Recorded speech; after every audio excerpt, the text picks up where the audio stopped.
They tell me to slow down, but homie, I'm just living my life. Ain't gonna do what you think is right, cause that's stressing me out. They telling me they know what's best, but will I care? Salut tout le monde, c'est Captain V, j'espère que vous allez tous très bien. On se retrouve aujourd'hui sur ce Mac et je vais vous montrer comment réinjecter une sauvegarde Time Machine à l'intérieur. Ça va être une sauvegarde soit de ce Mac avec une version antérieure, soit tout simplement une sauvegarde d'un autre Mac. Donc pour ce faire, on va brancher tout simplement le disque amovible là où il y a la sauvegarde. Moi perso, c'est dans un disque dur comme ceci, et pour le brancher en USB sur ce Mac, il me faut ce petit adaptateur USB vers USB type C, donc je le branche tout de suite. Donc voilà, j'ai branché directement le disque dur où il y a la sauvegarde, donc je vais directement sur l'ordinateur dans l'outil recherche en haut à droite, et on va taper assistant migration. On clique sur entrée, et ici on a l'assistant migration, donc là on va faire continuer.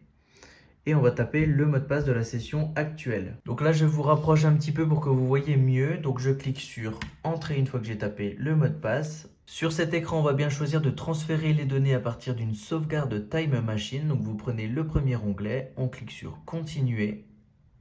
Vous cliquez sur Continuer, il nous dit de brancher directement l'ordinateur sur le secteur, mais ça va, nous on a encore assez de batterie. Ici, on sélectionne le disque dur là où il y a la sauvegarde.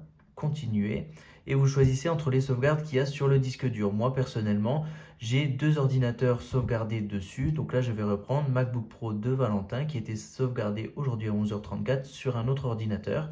Je clique sur continuer.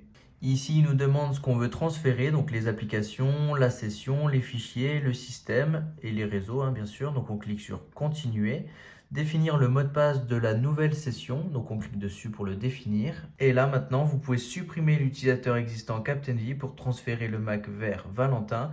Et là, moi je décoche conserver les données de l'utilisateur supprimé dans le dossier utilisateur. Moi, toutes les données de cet ordinateur-là, ça ne m'intéresse pas de les garder, donc je décoche cette case. Et si vous voulez conserver les deux comptes utilisateurs, eh bien vous aurez l'utilisateur Captain V et Valentin sur le même ordinateur si vous cochez juste ici. Donc moi, ce n'est pas mon cas, je clique sur continuer.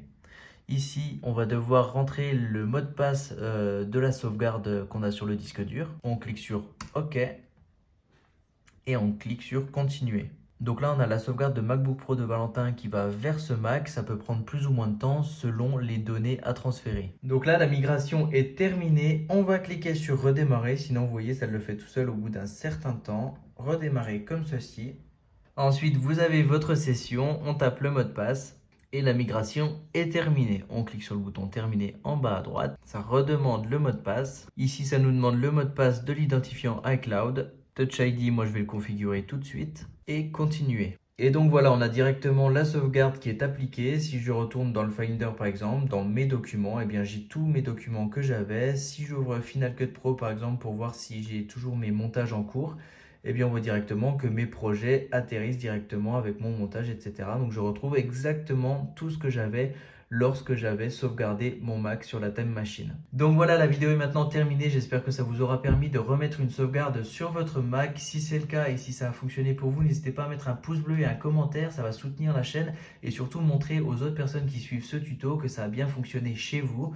Si vous voulez voir d'autres vidéos sur ma chaîne, il y a par exemple une vidéo qui vous permet d'acheter votre Mac neuf en Apple Store ou sur Apple.fr beaucoup moins cher. Enfin beaucoup moins cher, c'est 200 € de réduction quoi. Et il y a une autre vidéo également qui est dispo sur ma chaîne qui permet d'avoir un petit outil qui nettoie vos AirPods complètement et également le boîtier de charge qui va avec. Donc si ça vous intéresse d'aller voir tout ça, le lien sera en description de vidéo ou sur ma chaîne. Moi je vous dis à très bientôt pour de prochaines vidéos tuto sur ma chaîne. Ciao tout le monde.